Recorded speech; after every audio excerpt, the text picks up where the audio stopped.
Amados irmãos, graça e paz, Deus abençoe vocês. Nós hoje queremos falar sobre o livro de João. Hoje é o dia de falar em um livro em uma hora. Na quarta-feira, primeira quarta-feira do mês passado, primeira quarta-feira do ano, nós falamos sobre 1 João e explicamos por quê. O livro de 1 João, para quem quer entender a Bíblia, deveria ser o primeiro livro a ser lido. Por quê? Porque o livro de 1 João é uma sinopse, é um resumo do cristianismo. O livro de 1 João, o slide não é esse não, já mandei outro hoje. O livro de 1 João é um livro que traz os fundamentos práticos do cristianismo. Ele está construído em cima de duas colunas e uma verdade. A primeira coluna é Deus é luz, capítulo 1, versículo 5. A segunda coluna é Deus é amor. E toda a trama, todo o enredo de 1 João corre em cima dessas duas grandes colunas. E no capítulo 5 ele encerra de forma magistral, falando sobre a vida. E neste caso, a vida eterna em Cristo Jesus. Quem tem, tem. Quem não tem, não tem. 1 João capítulo 5, dos versículos 10 a 12... ele vai deixar isso bem claro. A essência, a base de tudo é o nosso Senhor Jesus. Amém? E depois disso, depois de 1 João, aí a gente lê o Evangelho de João. Aí eu gostaria de pedir que você abrisse a sua Bíblia aí, no Evangelho de João, e deixasse ela separadinha aí, bem direitinho, o Evangelho de João.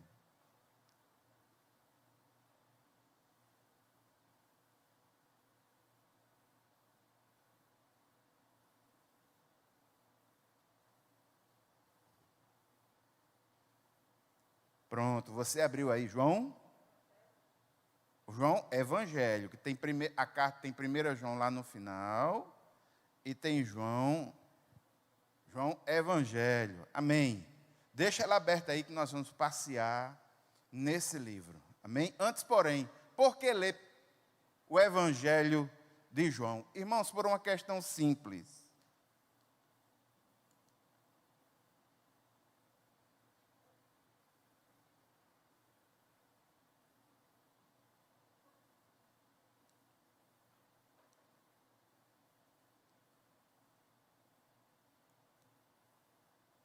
Não é esse o arquivo, não. Deu pane. Amém. Esqueça. Vamos aqui para... Você está com sua Bíblia aberta? Amém? Irmãos, por que ler o Evangelho de João? É muito simples. Agora, quando a gente lê o 1 João, nós conhecemos a vida prática, o cristianismo prático, o que fazer, como fazer. Então, agora nós vamos para a essência de tudo, que é conhecer a vida de Jesus. Só que para conhecer a vida de Jesus, nós vamos a um bloco específico de livros no Novo Testamento, chamado de Evangelhos. E os Evangelhos são 4. Você tem Mateus, Marcos, Lucas e João. E você vai entender o porquê dos 4 Evangelhos agora. Irmãos, entenda você que aconteceu aqui, a título de exemplo, vamos entender que aqui na esquina tivesse acontecido um acidente. E 4 pessoas viram esse acidente. Uma pessoa estava aqui na frente da igreja, foi aqui na esquina, um exemplo. Outra pessoa estava dentro ali daquele central de velórios. Outra pessoa estava num prédio residencial que tem ali, nessa rua, no último andar. E o outro estava no posto de gasolina, aqui na esquina. 4 pessoas. Agora vamos entender, o acidente foi o mesmo, visto por 4 pessoas em pontos distintos. Agora vamos entender que essas 4 pessoas, o que estava aqui na frente da igreja, foi o nosso irmão aí, o vigilante. O que estava lá dentro do parque aqui, da central de velórios, Quem estava ali dentro era um físico nuclear. Vamos entender que quem estava vendo lá do prédio fosse um advogado criminalista. E vamos entender que quem estivesse lá no posto vendo o mesmo evento fosse um engenheiro. Eles vão relatar a mesma coisa. É possível, é provável que a história tenha um núcleo central, mas é possível que a partir do ponto de vista de cada um, eles acrescentem alguma coisa que o outro não conseguiu ver no ponto de vista onde estavam. Concorda? Porque, irmãos, é simples. Um ponto de vista é a vista a partir de um ponto. Então, do ponto que eles estão, eles vão ter uma ideia daquele evento, muito embora o evento seja o mesmo. E eles vão acrescentar alguma coisa, levando em consideração a função que eles exercem. Então, para conhecer a vida de Jesus, eu vou para os evangelhos. E cada evangelho foi escrito por uma pessoa diferente, tinha na cabeça um público-alvo diferente. Foi escrito os evangelhos chamados sinóticos, que são Marcos, Mateus e Lucas. Eles têm uma estrutura muito parecida, mas o evangelho de João foi escrito bem depois. Marcos foi o primeiro evangelho a ter sido escrito. Isso é afirmado por 90% dos estudiosos do Novo Testamento. O evangelho de Marcos influenciou o de Mateus e influenciou o de Lucas. É por isso que eles têm um enredo muito parecido e recebem esse nome chamado sinótico. Sim é igual, ótico, visão. Eles têm uma mesma ideia, uma mesma visão, muito embora dentro deles existam pequenas diferenças. Essas diferenças, elas se dão em função de quê? Essas diferenças, elas se dão em função do destinatário ao qual cada um desses evangelhos foi escrito. O evangelho de Marcos, ele foi escrito no contexto de muita perseguição. Foi escrito para o crente primitivo, romano, que estava à beira de sofrer algum tipo de ataque. Então o evangelho ele tinha que ser rápido, ele tinha que mostrar Jesus de uma forma objetiva, escrita numa ótica muito simples. Tanto é que dos 4 é o menor. Ele tem 16 capítulos e mostra um Cristo parecendo um The Flash. Uma hora está aqui, outra hora está ali, outra hora está aqui. Rapidamente, imediatamente foi para lá e depois foi para lá, ressaltando Jesus como servo de Deus e ressaltando os milagres de Jesus. O evangelho de Mateus foi escrito para o judeu, para provar que Jesus era o Messias. E a ênfase do evangelho de Mateus são os ensinos. É por isso que no evangelho de Mateus, quando você estiver lendo, você vai ver que é o evangelho que tem mais a expressão, conforme disse o profeta, conforme disse Oséias, conforme está em Isaías. Por quê? Porque o objetivo desse evangelho era mostrar, sobretudo para o crente judeu, que é Jesus, o Messias esperado. Tanto é que começa com a genealogia, Jesus, filho de Davi, mostrando as raízes judaicas do Senhor Jesus. E mostrando toda uma estrutura que marca isso. Já o evangelho de Lucas, não. Lucas, o autor Lucas escreve Lucas e Atos com o propósito claro de dar um relato ordenado a um camarada chamado Teófilo, cujo nome Teófilo, Teós, Deus, Filós, Filéu, amigo.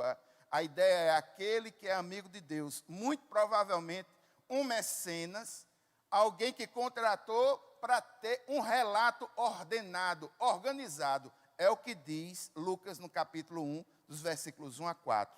Cada evangelho tem um objetivo específico. E qual é o objetivo do específico no caso do Evangelho de João? E por que ler João? Esses evangelhos aqui, irmãos, Mateus, Marcos e Lucas, chamados sinóticos, são parecidos e eles foram escritos antes de João. O Evangelho de João foi escrito, digamos assim, na década em que a carta também foi escrita. E o Evangelho foi escrito sobre as mesmas circunstâncias.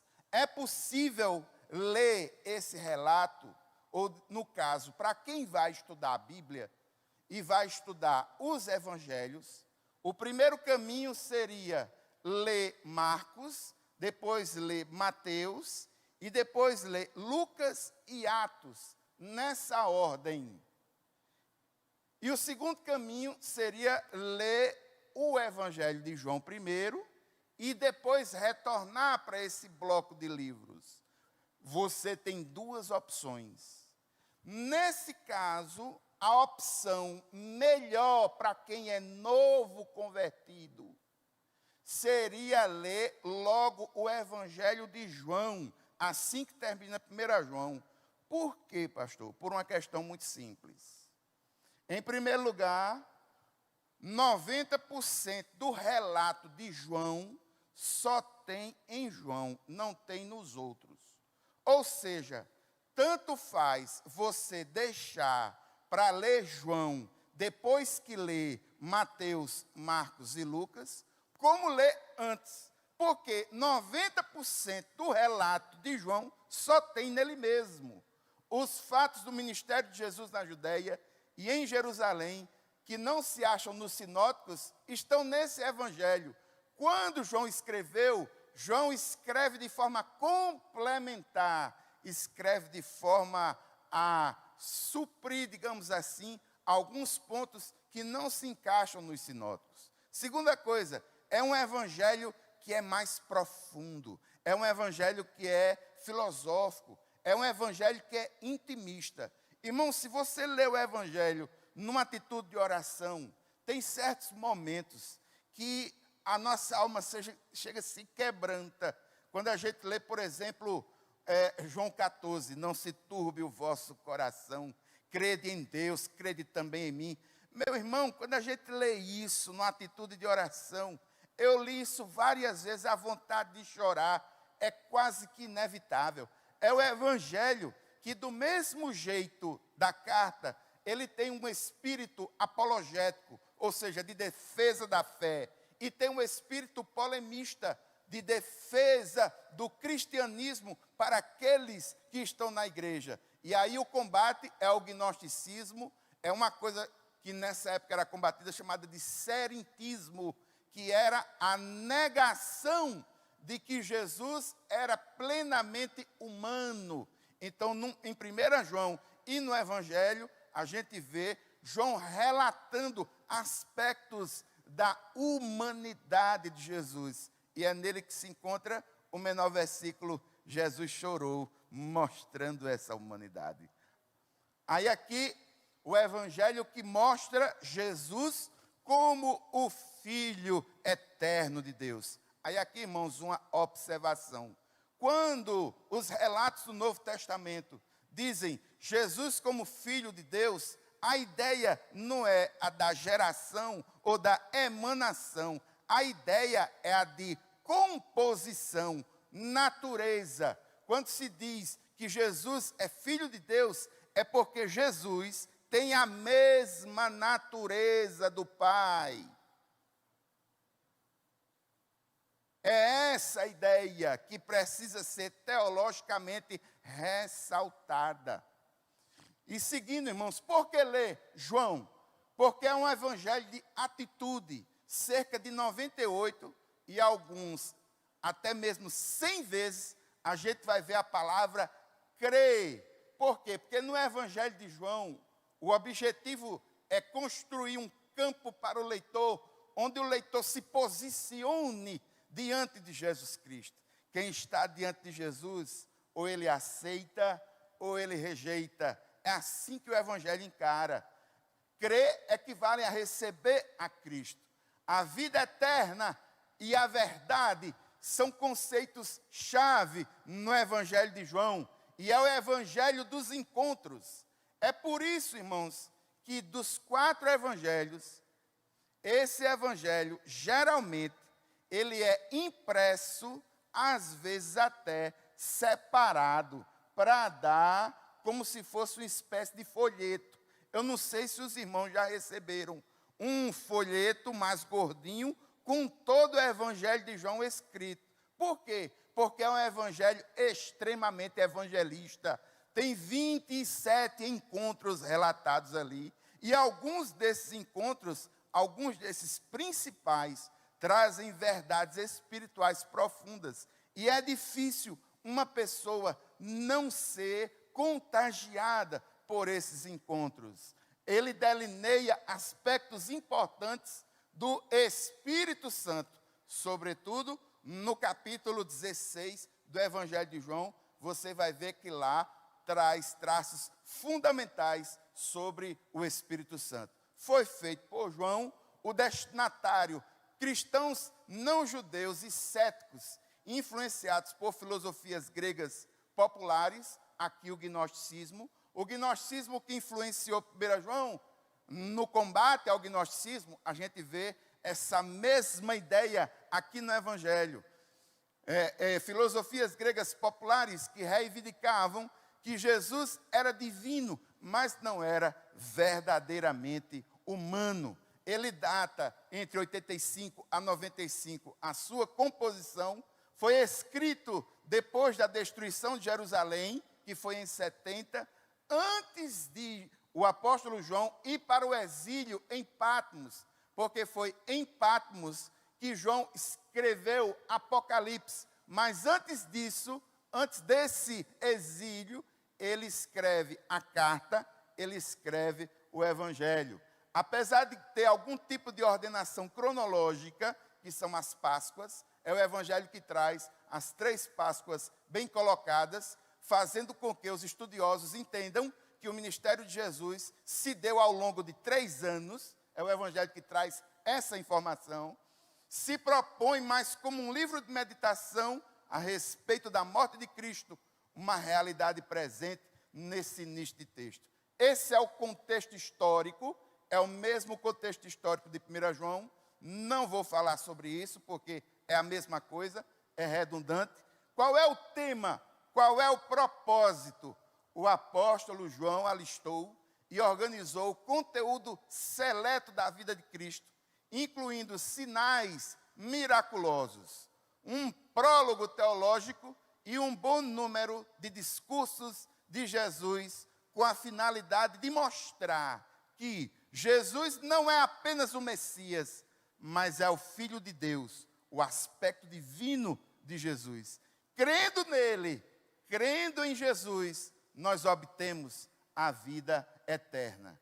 João capítulo 20, abra sua Bíblia aí. João capítulo 20, os versículos 30 e 31. Se você veio com um lápis, marque, porque esse texto é um texto fundamental.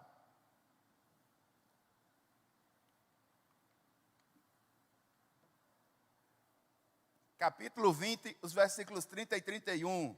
O texto fala sobre o objetivo da escrita da carta e diz assim: Jesus realizou na presença dos seus discípulos muitos outros sinais miraculosos que não estão registrados neste livro.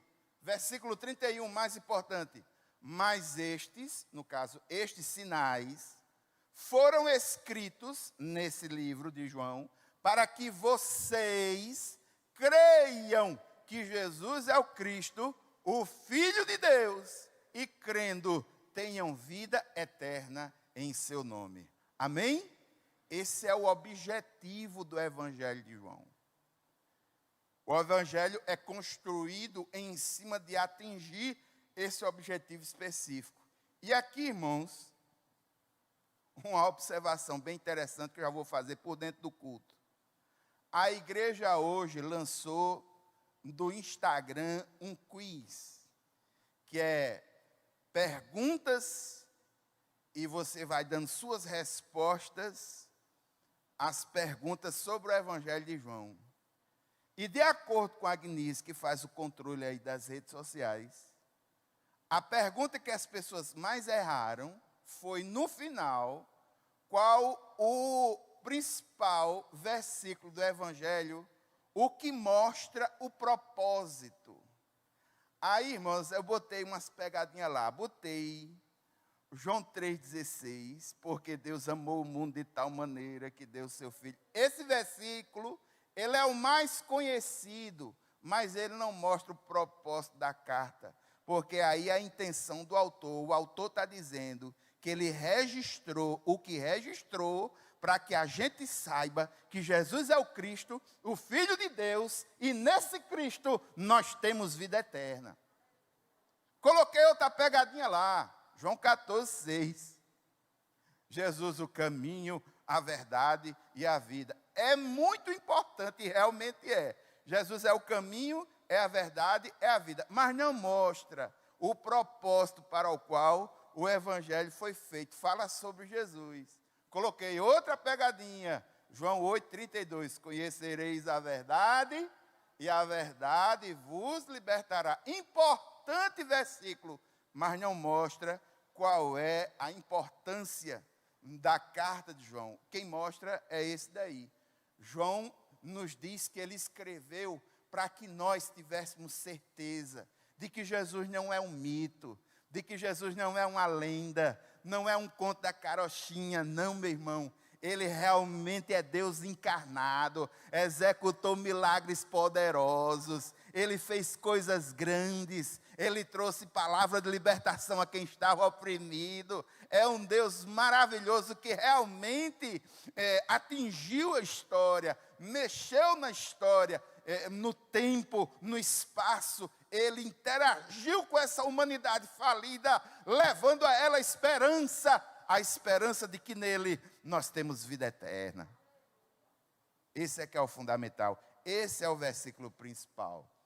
E a mensagem total do Evangelho é a seguinte: Cristo requer um posicionamento quanto a quem Ele é, e existem apenas duas posturas possíveis. Diante de Jesus, só existem duas posturas: rejeitá-lo e morrer em seus próprios pecados, ou recebê-lo e receber vida eterna com ele, começando no presente, à medida que nós permanecemos nele. Estes são os quatro grandes, digamos assim, megatemas que são discutidos dentro desse Evangelho. Jesus Cristo, o Filho de Deus. Irmãos, porque Jesus é o Filho de Deus, nós podemos confiar no que Ele diz, porque Ele é quem melhor revela o ser do Pai. Sabe por quê? Porque o próprio Evangelho diz que Ele e o Pai são um. Ele e o Pai são um. Confiando em Jesus, nós temos as nossas mentes abertas para entender a mensagem de Deus e para cumprir o propósito de Deus. Irmãos, a segunda coluna é a da vida eterna. Esse Evangelho vai falar muito sobre isso. Jesus nos oferece vida eterna. Nós somos convidados a começar a viver em um relacionamento pessoal e eterno com Ele agora. Saiba, embora a gente envelheça e morra, confiando em Jesus, nós podemos ter uma nova vida que durará para sempre. As palavras do Senhor Jesus são vida e vida eterna. Amém?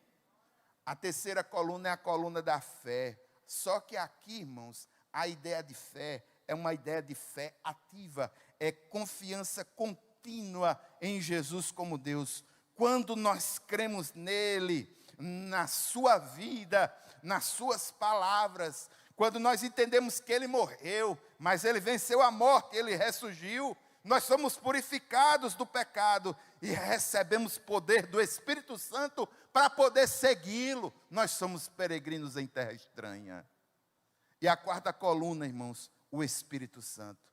É por meio do Espírito Santo que nós somos atraídos a Deus pela fé. Nós devemos conhecer o Espírito Santo para entender o que foi que Jesus ensinou.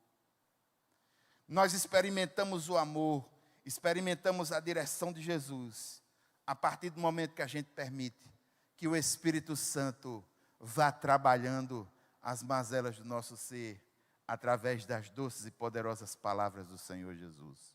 Você está com a sua Bíblia aberta? Pois, irmãos, entenda o seguinte: o Evangelho de João, ele pode ser dividido em 5 partes. A primeira parte está no capítulo 1. Veja aí o seu capítulo 1, está vendo aí? Capítulo 1 pode ser entendido como a primeira parte. Esse capítulo precisa ser lido com muita paciência, com muito cuidado e com muita atenção. Por quê? Porque nesse capítulo, Jesus é apresentado por João Batista como o Cordeiro de Deus que cria, ou como o Cordeiro de Deus que tira o pecado do mundo. Na segunda parte do capítulo 1, isso é apresentado assim. Mas na primeira parte do capítulo 1, é mostrado Jesus na sua eternidade, é mostrado Jesus na sua divindade, é mostrado o poder de Jesus no seu relacionamento com o mundo, porque Ele é Criador, Ele é luz e vida. Você está com João aberto? Veja só, capítulo 1, dos versículos 1 a 5, o texto diz: no princípio era aquele que é a palavra, ele estava com Deus e era Deus, ele estava com Deus no princípio, todas as coisas foram feitas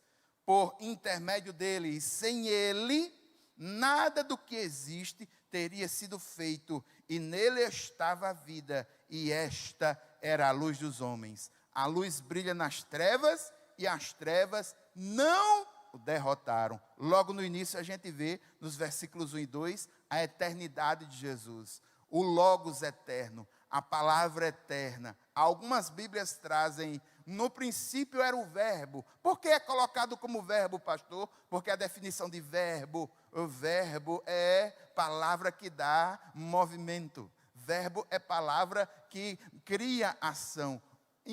No passado, sobretudo nas traduções por equivalência formal, eles utilizaram o verbo para realçar o aspecto criador de Jesus. E aqui uma coisa fantástica, que é possível que você não tenha percebido. Jesus, ele é eterno, ele é divino, é o que mostra os versículos 1 e 2, porque ele estava com o Pai, ele estava com Deus, no princípio ele era Deus.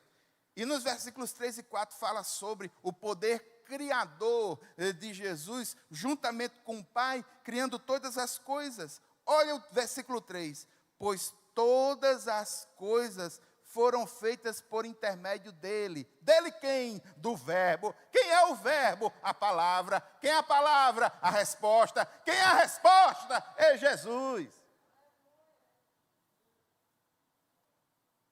Aí, irmãos, do versículo 6 a 9, João vai fazer uma comparação de Jesus com João, o arauto dele, o João Batista, dizendo que João Batista não tem nada a ver com a história. A influência aí é Jesus. Jesus é que é o ponto-chave. Aí eu gostaria que você desse um pulinho para o versículo 10. Por quê? Porque no versículo 10 em diante, nós temos verdades aí fantásticas sobre Jesus encarnado. Em primeiro lugar, o grande milagre. Qual é o milagre? O milagre está no versículo 14. Versículo 14. Aquele que é a palavra tornou-se carne e viveu entre nós. Vimos sua glória, glória como do unigênito, vindo do Pai, cheio de graça e de verdade. Ou seja, o verbo, a palavra que estava com Deus, que era Deus, ele encarnou, interagiu.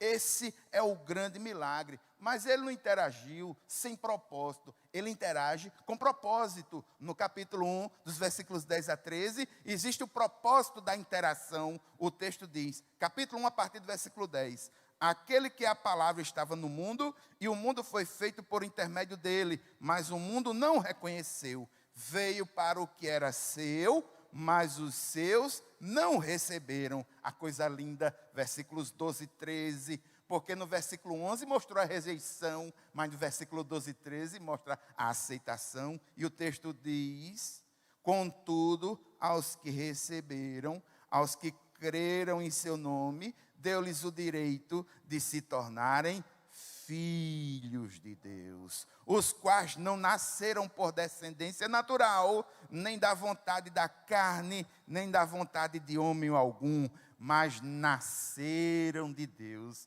Vocês são nova criatura, vocês são filhos de Deus. O relacionamento entre o Pai e cada um de nós, que temos o Senhor Jesus em nosso coração pela fé, não é um relacionamento de patrão e empregado, não é um relacionamento de senhor e vassalo. O relacionamento é filial. Em Cristo Jesus, nós somos filhos de Deus. Agora tem gente que rejeita. E essa é a grande verdade desse evangelho. Quando a pessoa está na frente de Jesus, quando ela chega diante do Senhor, ela só tem uma de duas atitudes. Ou ela aceita, ou ela rejeita. Ou ela aceita, ou ela rejeita. É isso que esse evangelho coloca da forma mais simples. Aí veja, irmãos, é o capítulo 1. Quando você for ler, leia o capítulo 1 com todo cuidado. Porque na segunda parte do capítulo 1, o Cristo encarnado vai ser apresentado por João Batista, o arauto. E na apresentação, ele faz uma das coisas mais profundas, mais bonitas, dentro desse métier, no meio judaico, apontando Jesus como o cordeiro sacrificial, o cordeiro fundamental de Deus. João Batista olha para Jesus e diz: esse é o cordeiro de Deus que tira o pecado do mundo. E já no capítulo 1, o Senhor Jesus começa a atrair para si seguidores. Ele atrai André e João, ele atrai a Pedro, ele atrai a Filipe, ele atrai a Natanael. Inclusive, Natanael faz uma pergunta interessante: será que vem alguma coisa boa de Nazaré? E veio Jesus de Nazaré, o carpinteiro que conserta aquilo que muitas pessoas não conseguem. Ele vai lá e ajeita direitinho, bem direitinho. Esse é o Jesus que nós cremos. Agora, irmãos, a segunda parte do Evangelho, do capítulo 2 até o capítulo 12, é o ministério de Jesus público, ou seja, o ministério em Jesus destinado aos judeus, aos gentios, curando, libertando. A ênfase aí está nos testemunhos e numa coisa que esse evangelho traz de forma bem distinta. Os milagres mais importantes são chamados de sinais. Aí você pergunta: pastor, por que é que o milagre em João é chamado de sinal? É porque os milagres em João, que são chamados de sinais, não devemos apenas olhar para o aspecto do milagre em si, mas a realidade espiritual que aquele milagre representa. Ele representa algo sobre o ser de Jesus, sobretudo o poder de Jesus. E do capítulo 2 até o 12, existem 7 milagres, que são os milagres tidos como sinais. Os milagres são os seguintes. Aqui, no capítulo 2, a água é transformada em vinho. Isso é o milagre de Jesus sobre os elementos naturais. Irmãos, Jesus não transformou um copinho de café americano de água em vinho, não. A transformação ali obtida foi da ordem de 500 a 800 litros de água que foram transformadas em vinho, mostrando o poder de Jesus sobre os elementos principais. Por que é que ele tem esse poder?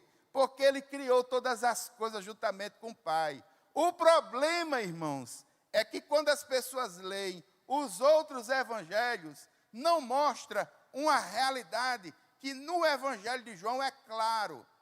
É que no outro evangelho, a história de Jesus inicia-se com a encarnação. E no evangelho de João, não. Mostra que Jesus é o eterno Filho de Deus. Estava com o Verbo, aliás, o Verbo estava com o Pai. Mostra a eternidade de Jesus, mostra a glória que Jesus tinha antes. Os outros evangelhos não falam isso de uma forma tão clara como o evangelho de João.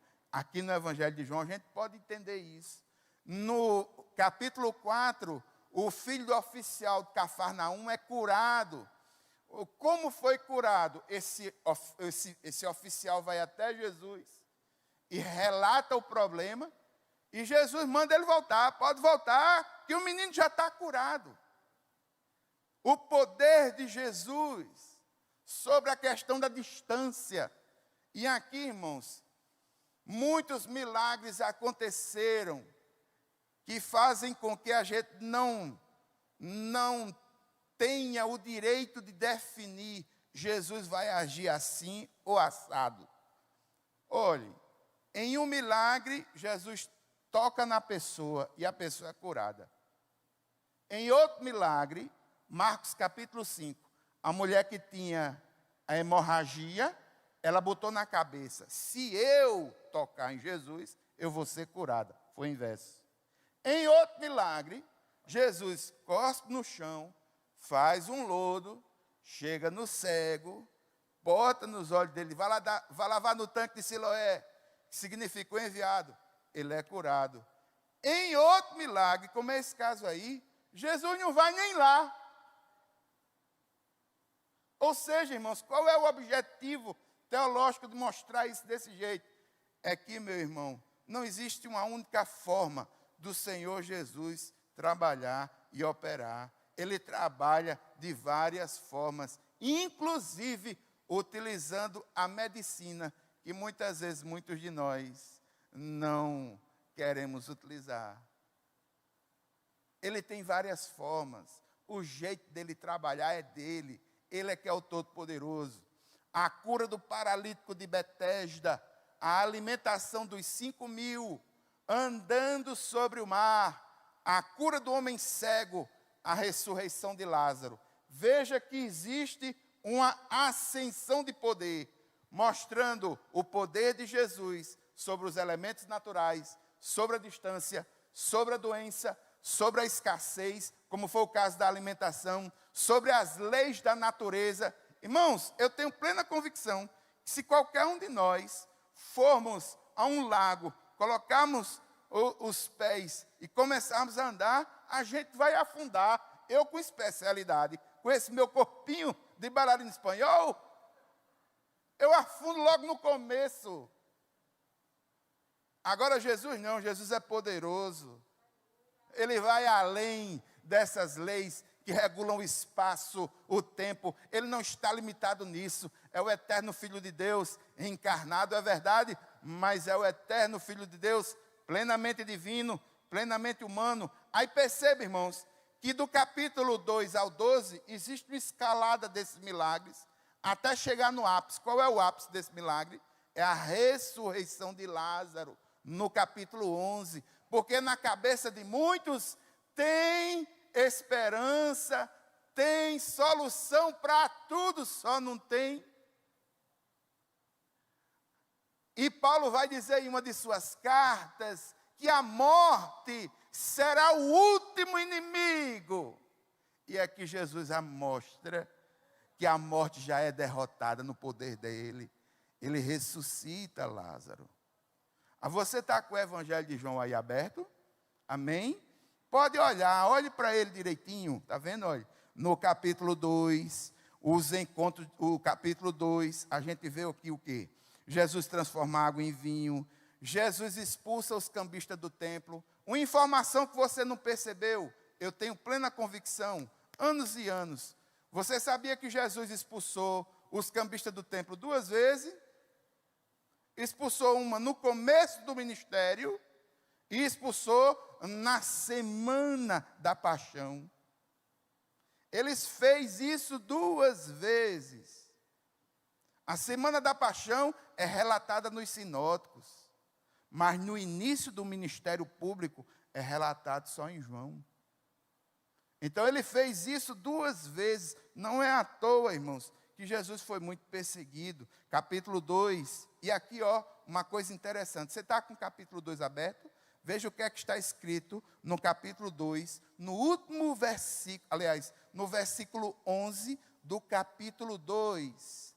Capítulo 2, versículo 11, quando fala sobre as bodas de Caná da Galileia, o versículo 11 diz assim: esse sinal milagroso em Caná da Galileia foi o primeiro que Jesus realizou. Revelou assim a sua glória e os seus discípulos creram nele. Diante desse relato aqui, muitos evangelhos chamados evangelhos apócrifos foram colocados, todos eles em xeque, e foram eles descartados, porque alguns desses evangelhos falam que Jesus fez milagres quando era criança e quando era adolescente. E um dos milagres, a tradição até pegou, que é um pardalzinho que caiu da árvore. Jesus pegou esse pardalzinho quando era criança, coisa linda, soprou no pardalzinho, aí o pardalzinho voltou a viver de novo.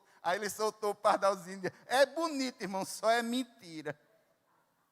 É lindo, mas só é mentira. Porque o Evangelho de João diz que o primeiro milagre de Jesus, o primeiro do seu ministério, foram as bodas de Caná da Galileia. E é muito significativo saber, irmãos, que o primeiro milagre de Jesus foi no seio familiar. Porque, irmãos, a família veio antes da igreja. Família é projeto de Deus. A alegria do Senhor, ele vem logo no seio familiar.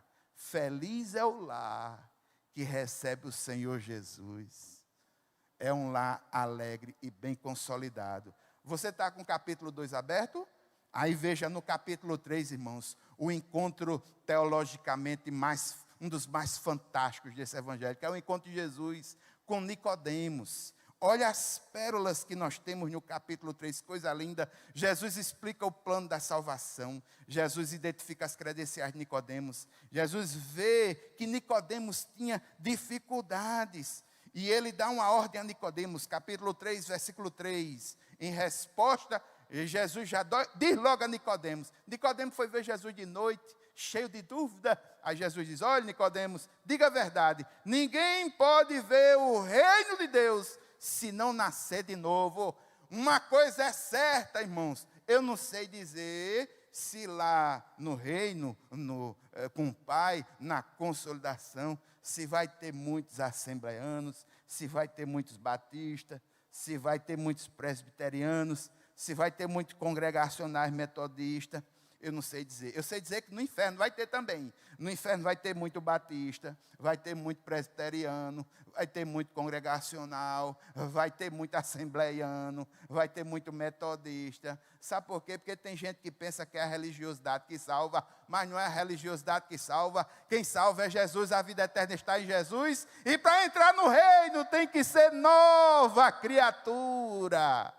Era isso que Nicodemos não entendia. E como é ser nova criatura, nascer de novo? Como é que eu vou voltar para o ventre da minha mãe? Aí Jesus começa a explicar o plano da salvação. Você está com sua Bíblia aberta aí, meu irmão? Você está com ela aberta? Amém? Veja a partir do versículo 16. Porque Deus tanto amou o mundo que deu o seu Filho unigênito para que todo o que nele crê não pereça, mas tenha a vida eterna. Pois Deus enviou o seu Filho ao mundo, não para condenar o mundo, mas para que o mundo fosse salvo por meio dele. Quem nele crê não é condenado, mas quem não crê já está condenado, por não crer no nome do Filho unigênito de Deus. Versículo 19, e este é o julgamento. A luz veio ao mundo, mas os homens amaram as trevas e não a luz, porque as suas obras eram más. Quem pratica o mal odeia a luz, não se aproxima da luz, temendo que as suas obras sejam manifestas. Versículo 21, mas quem pratica a verdade vem para a luz, para que veja-se claramente que as suas obras são realizadas por intermédio de Deus. Meu amado irmão, meu amado amigo que está vendo aí pela internet, não tem jeito não. Tem que ser nova criatura e você tem que sair das trevas para a luz. Mas é só Jesus quem pode fazer isso. Paulo vai dizer em Colossenses que é Ele que retira do império das trevas e coloca no reino da luz. Capítulo 4, o encontro de Jesus com a mulher samaritana. Aqui um encontro que se debateu tudo. A mulher samaritana estava com a cabeça na água natural e Jesus querendo falar sobre a água da vida. E sempre é assim, irmãos, a cabeça da gente nas coisas do mundo e a cabeça do Senhor querendo que a gente suba para as coisas melhores, mais divinas, mais potentes, grandes mesmo, não tem nem palavra para a gente dizer, né? A cabeça da mulher samaritana no poço. Tire sua cabeça do poço dessa noite, coloque na água da vida. Aí ela vai com a cabeça no poço, começa, tal, capítulo 4, ela vai até que vem uma das grandes pérolas teológicas do capítulo 4, que se encontra no versículo 21 a 24, depois de ela dar um bocado de esquiva, tentando se livrar de Jesus, mas Jesus diz que ela está em condição de pecado, e ela entende que Jesus é alguém especial, é o Messias. Aí Jesus explica quem é o verdadeiro Messias, e ele mostra quem é Deus. A partir do versículo 21, Jesus declarou: crê em mim, mulher, está a próxima hora em que vocês não adorarão o Pai, nem neste monte, nem em Jerusalém. Vocês, samaritanos, adoram o que não conhecem. Nós adoramos o que conhecemos, pois a salvação vem dos judeus. No entanto, está chegando a hora, e de fato já chegou, em que os verdadeiros adoradores adorarão o Pai em espírito e em verdade. São estes os adoradores que o Pai procura. Olha que verdade teológica, versículo 24, se você está com lápis, marque aí, coisa linda. Deus é espírito, e é necessário que os seus adoradores o adorem em espírito e em verdade. Deus é espírito. Capítulo 5, essa mulher samaritana tocada, ela vai ao seu próprio povo, fala de Jesus, e o povo samaritano vai até Jesus e tem um encontro com ele, coisa fantástica, maravilhosa. Essa mulher que antes era pecadora, agora transformou-se numa ganhadora de almas, apontando Jesus. E Jesus passa um tempo em Sicar. Fruto da atividade evangelizadora da mulher samaritana, que a partir do momento que identificou que Jesus era o Cristo, deixou o cântaro lá e foi fazer a obra missionária. Amém? Vá um pouquinho aí, irmãos. Vá para o capítulo 5, outro grande encontro. Jesus cura o aleijado no tanque de Betesda e afirma que ele é o Filho de Deus, afirma que ele tem pleno poder.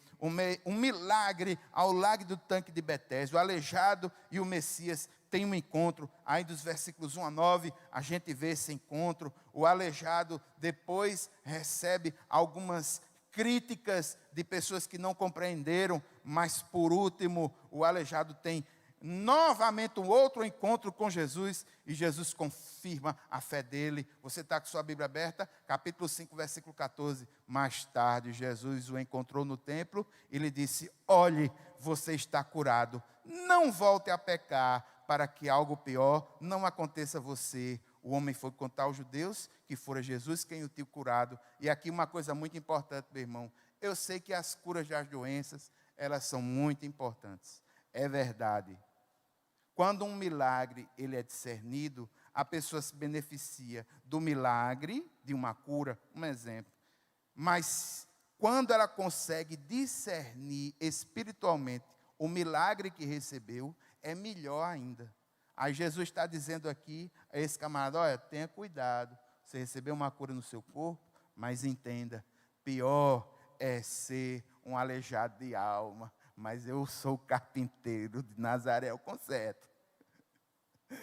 Ouça as minhas palavras, vá para o capítulo, eu estou aonde? Capítulo 5, vá para o capítulo 6. Irmãos, no capítulo 6, alimentos para mais de 5.000. E Jesus anda sobre as águas. 2 milagres são relatados. Do versículo 1 ao versículo 24, a multiplicação dos pães. E do versículo 25 até 71, aqui a gente vê 2 mensagens poderosas. Primeiro, Jesus observa para os comentários públicos, do versículo 25 ao 66. Jesus atende aos curiosos, do versículo 25 ao 40. Jesus responde os críticos. Jesus responde os carnais. Jesus responde até mesmo comentários particulares. Mas logo em seguida, ele vai para os seus apóstolos e dá uma explicação específica.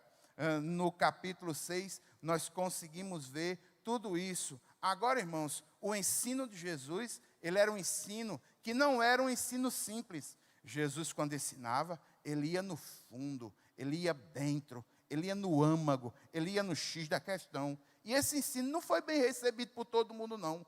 Quando eu digo a você que diante de Jesus, ou a pessoa rejeita ou aceita, muitas pessoas rejeitaram Jesus.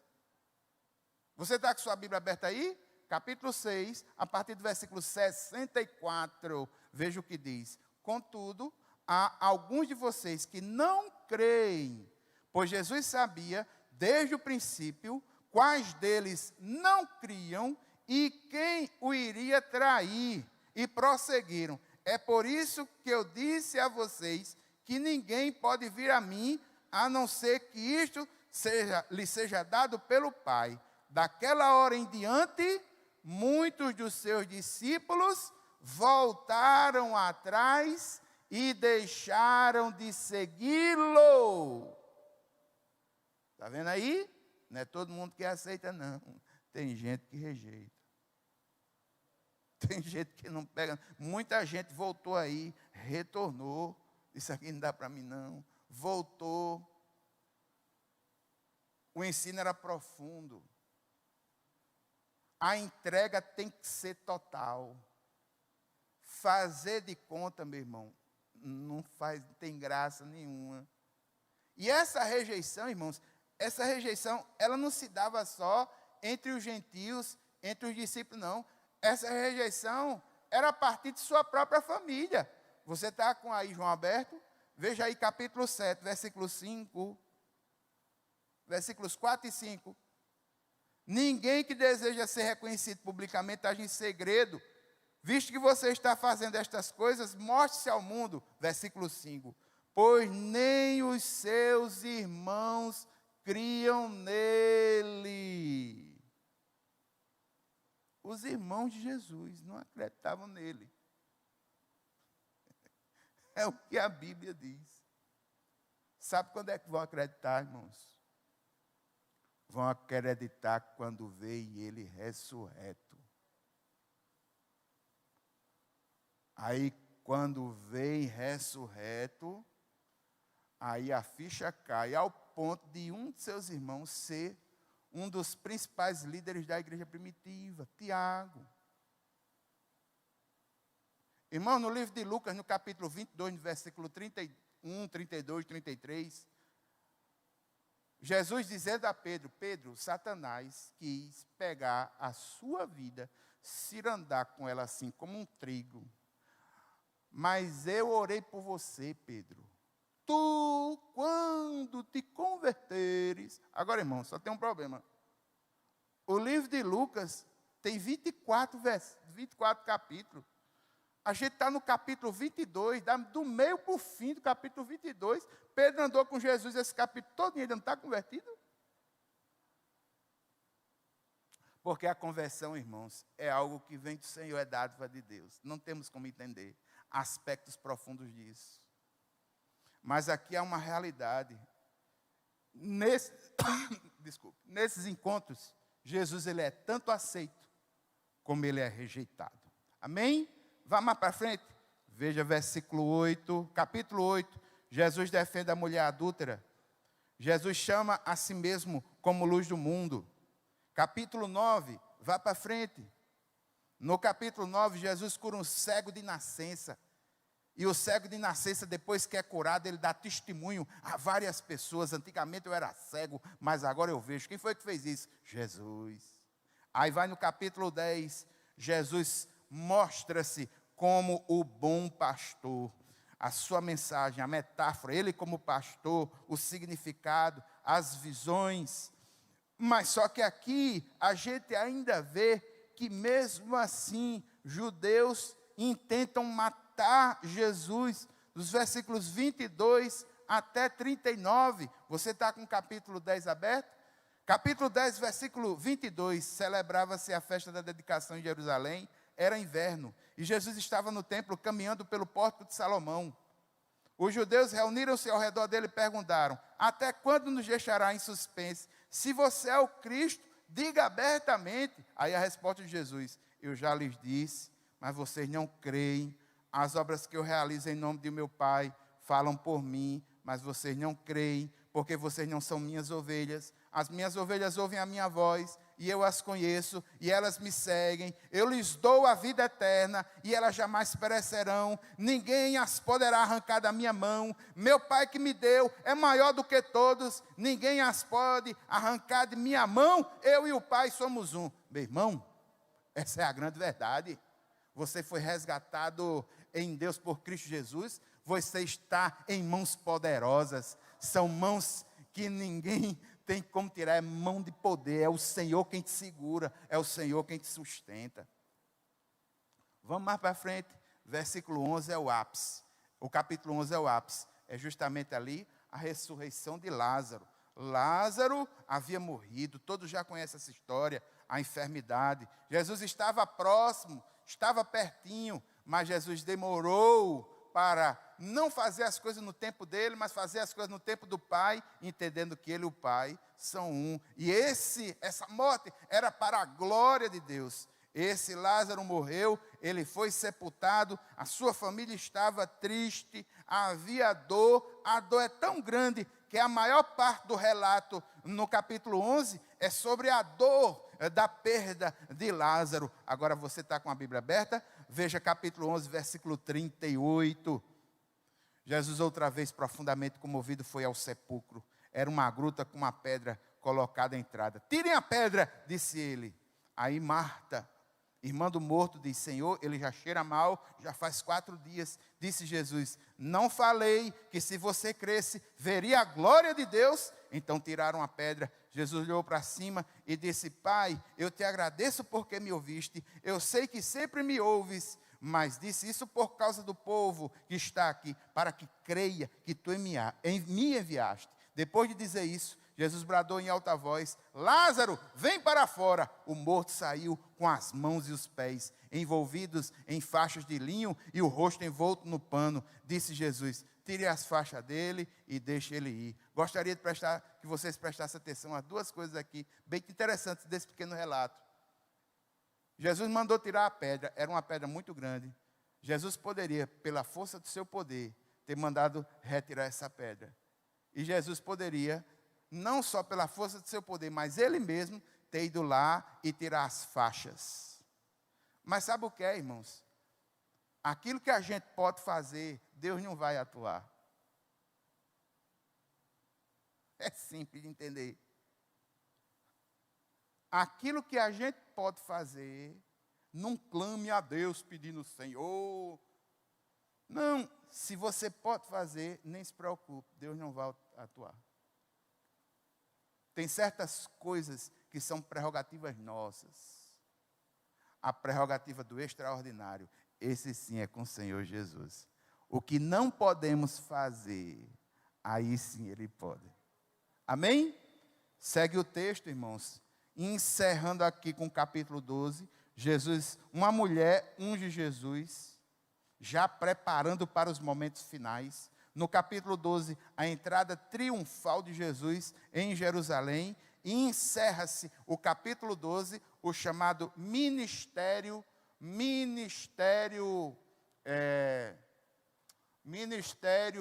público de Jesus. E agora, algo que só tem no Evangelho de João, não tem nos outros. O relato que está do capítulo 13 até o 17 é uma conversa íntima de Jesus com os seus discípulos. E essa conversa é tão íntima que parte de um exemplo profundo. Jesus lava os pés dos discípulos para ensinar o que é servir, o que é ser servo. Pedro não queria. Não, Senhor, quero não. Aí Jesus dá uma repreensão dele. Se você não permitir, você não tem pacto comigo. Aí Pedro se abre logo. Então lave só os pés não, lava a cabeça, lava as mãos, lava o resto, lave tudo. Batida de pino bonita, não é? Mas é assim mesmo, irmãos.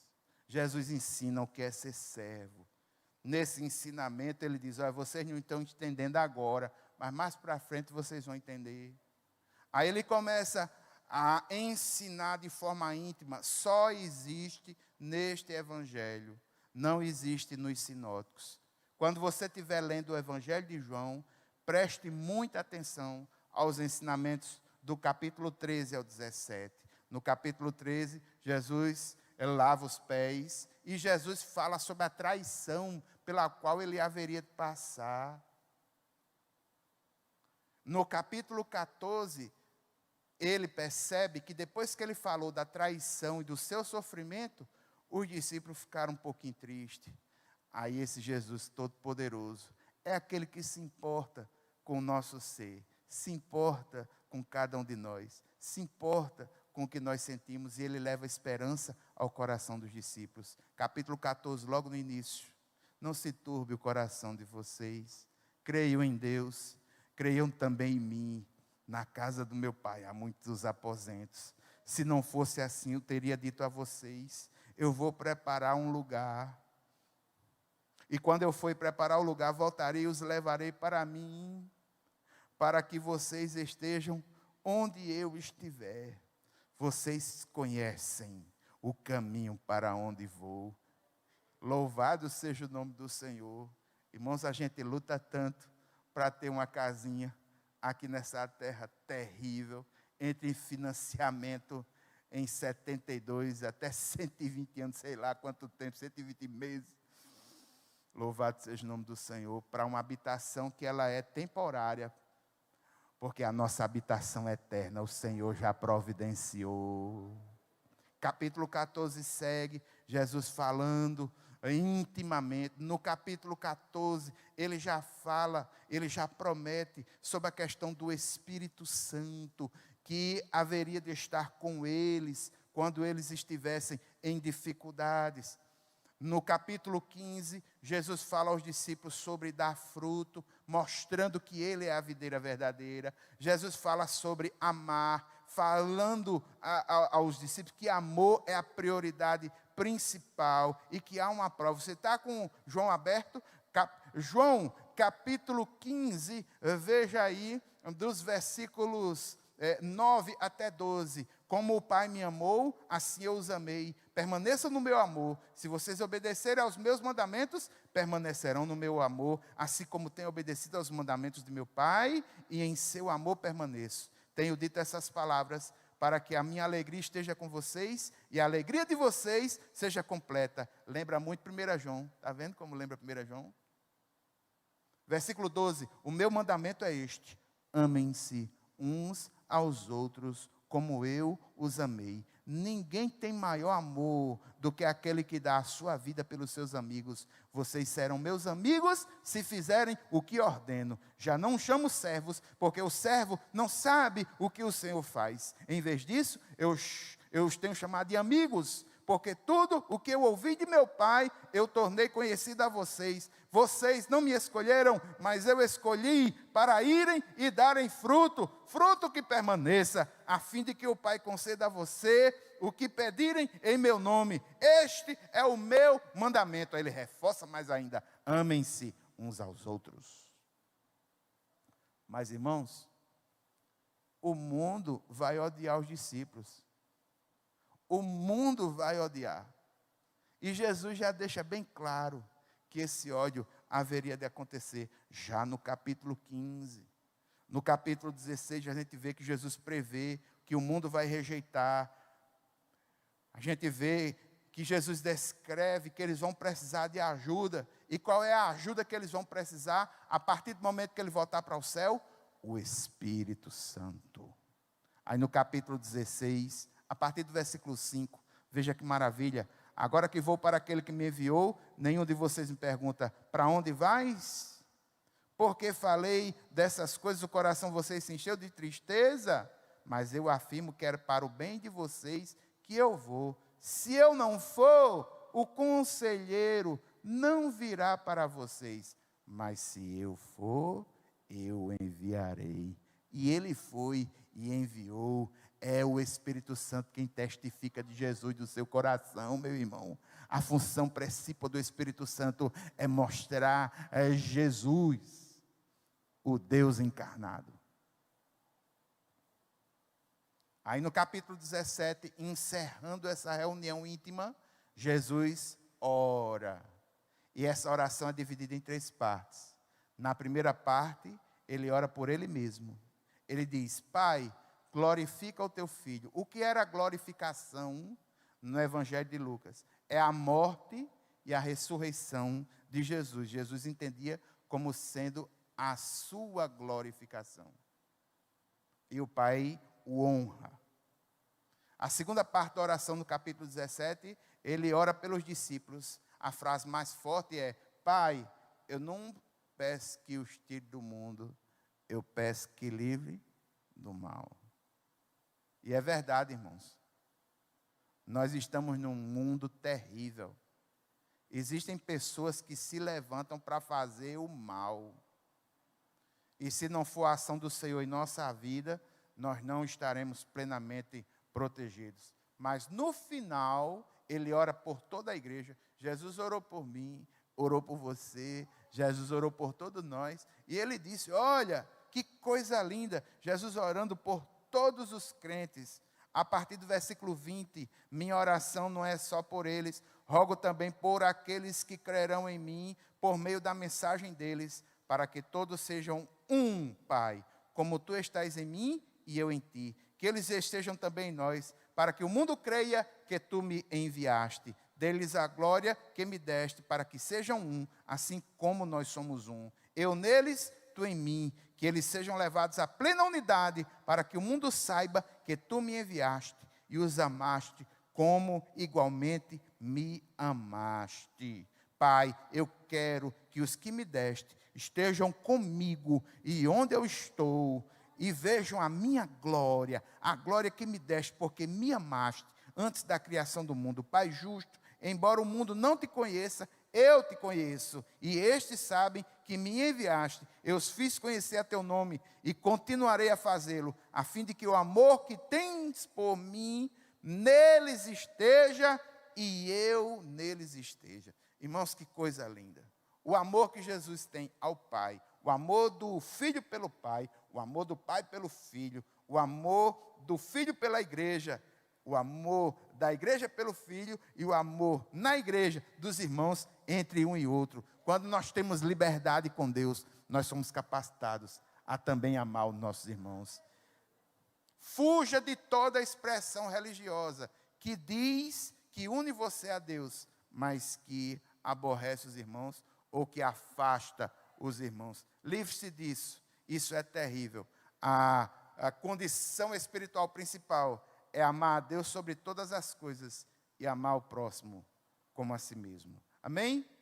Aí agora a gente vai para o último ponto, aliás, o penúltimo, o final. Paixão de Cristo, os capítulos 18 e 19. No capítulo 18, Judas traz Jesus e Judas é preso.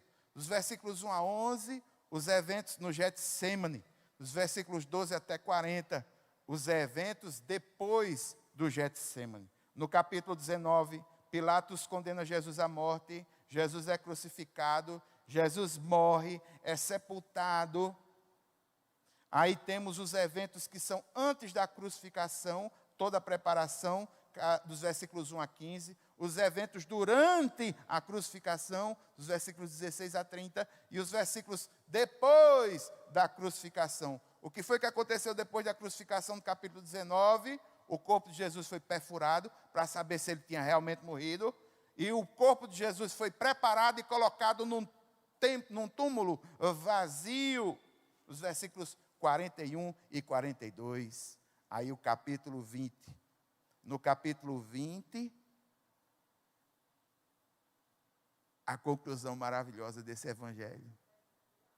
Os capítulos 20 e 21. O testemunho do túmulo vazio. O túmulo vazio é testemunho da ressurreição. E Jesus ressurreto aparece e encontra-se com os discípulos.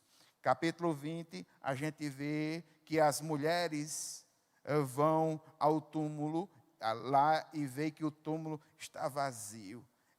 A gente vê que os discípulos recebem uma missão. A gente vê manifestações já de Jesus aparecendo a Maria Madalena, aparecendo aos 10, e depois aparecendo aos 10 discípulos, mas Tomé, e a missão desse evangelho, que está no capítulo 20, versículos 30 e 31, como a gente falou. Encerrando o evangelho de João, 1 hora, eu comecei de 8h15, são 9h15.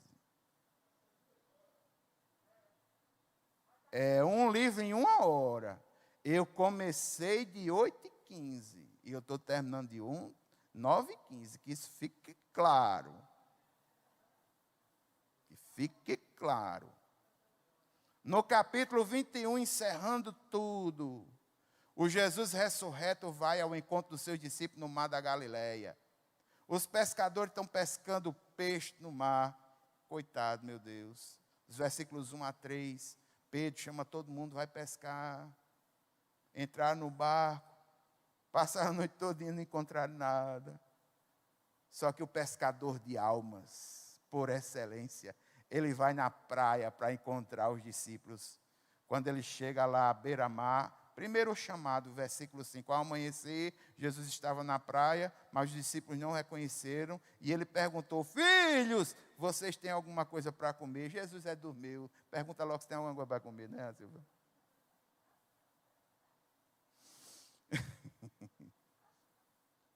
Aí ele dá uma ordem, versículo 6, lança a rede no lado direito do barco e vocês encontrarão. Eles lançaram a rede e não conseguiram recolher a rede. Por quê?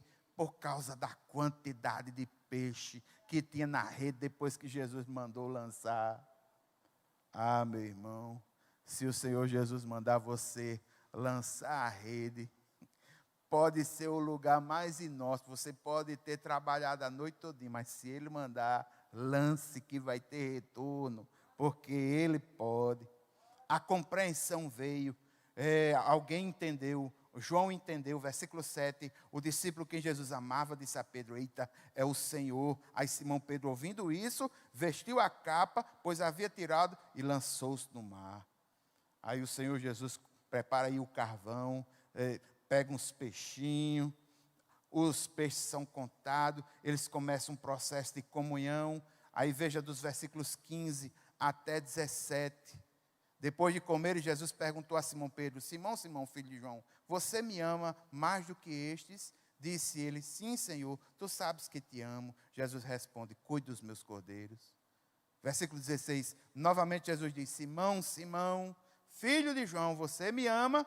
Ele respondeu, sim, Senhor, tu sabes que te amo. Jesus diz, pastorei minhas ovelhas. Pedro ficou magoado pela terceira vez.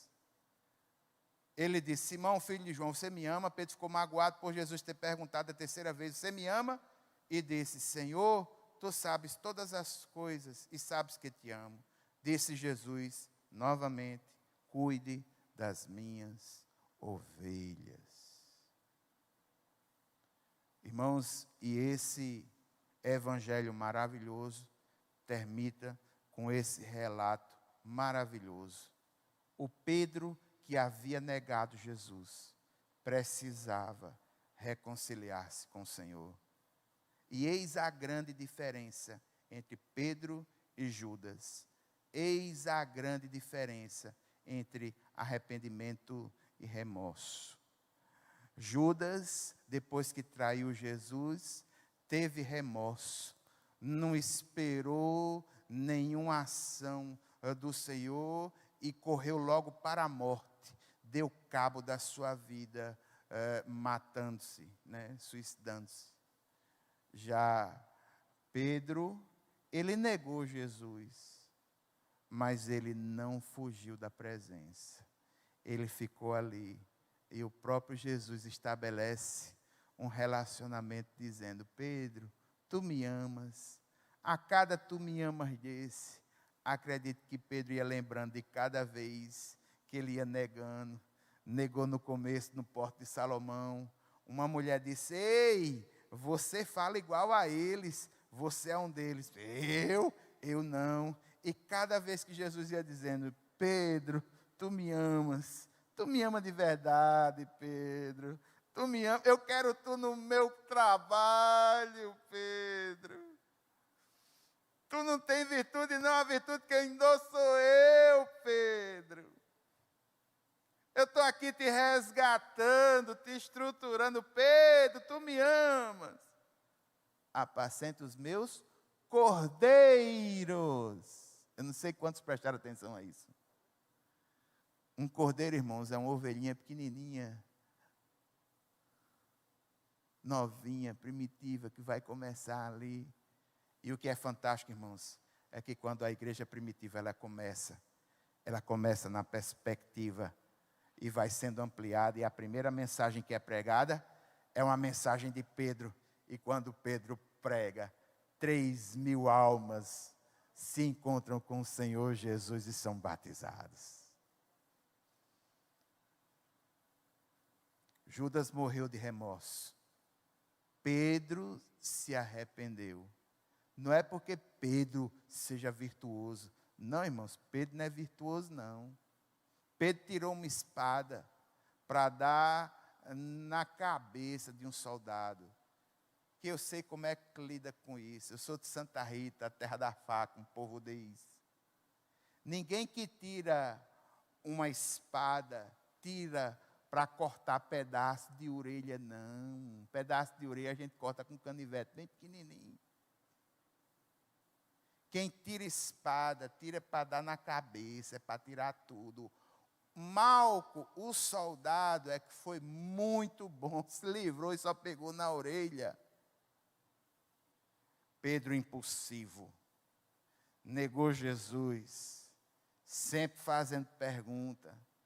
Sempre ali, ele insistiu, ele permaneceu, ele foi restaurado, ele está na obra, ele é produtivo. Não é um Pedro que nega, é um Pedro que produz. Não é aquele que se afasta, é aquele que aproxima. Não é aquele que se calou, é aquele que proclama. A virtude está em Pedro? Não, a virtude está em Jesus. Que chama, que restaura, que renova e que capacita. Amém? O Evangelho de João em 1 hora. Irmãos, vamos orar agora, nesse momento. Vamos orar, encerrando. E eu gostaria, baseado nos estudos do Evangelho de João que nós fizemos. Pode ficar em pé, nós vamos orar, encerrando. 3 coisas. Vida eterna. Vida eterna está em Cristo Jesus. João capítulo 17, versículo 3, você vai ver o conceito de vida eterna. A fé é crer no Senhor Jesus, como Senhor da vida, como aquele que venceu a morte, está à destra do Pai, intercede por cada um de nós. Discipulado, é necessário sermos discípulos, termos uma alma que aprenda, sermos flexíveis, a sermos ensinados pelo Espírito Santo de Deus, sermos ensinados por pessoas que nos acompanhem. E é aqui, irmãos, que eu gostaria de orar juntamente com os irmãos. Sabe por quem? Eu gostaria de orar, irmãos, juntamente com os irmãos, pelos novos convertidos da nossa igreja. Para que o Senhor possa confirmá-los na fé, e que as pessoas possam ser discipuladas por pessoas sérias, nos pequenos grupos. Inclusive, quero avisar os irmãos que nesse final de semana agora, no domingo, a escola bíblica estará voltando às suas atividades. Vai ter o aulão no domingo de manhã e já vai estar retornando às suas atividades. Veja como é que você pode acompanhar, se engajar nessa grande obra. É fundamental, mas, sobretudo, irmãos, nunca fique sozinho. Satanás quer que você fique só, porque você só é mais fácil de você cair. Agora, quando a gente segue junto, e aqui o X da questão do discipulado. Discipulado não é só uma sala, discipulado é um relacionamento. Dos capítulos 13 a 17, a gente viu um relacionamento de Jesus com os discípulos. Que a gente possa buscar esse relacionamento e que a gente possa também ajudar aqueles que são mais fracos na fé, que são novos convertidos, que não sabem tomar decisões, que desrespeita, que às vezes não ama, entendeu? A gente precisa ter essa consciência de que novos convertidos precisam de ajuda espiritual. Muitas vezes não compreende o momento, muitas vezes não compreende o porquê, mas está num processo. Precisamos amá-los, mas precisamos orar por eles, ajudá-los, exortando também. Vamos orar pelos novos convertidos.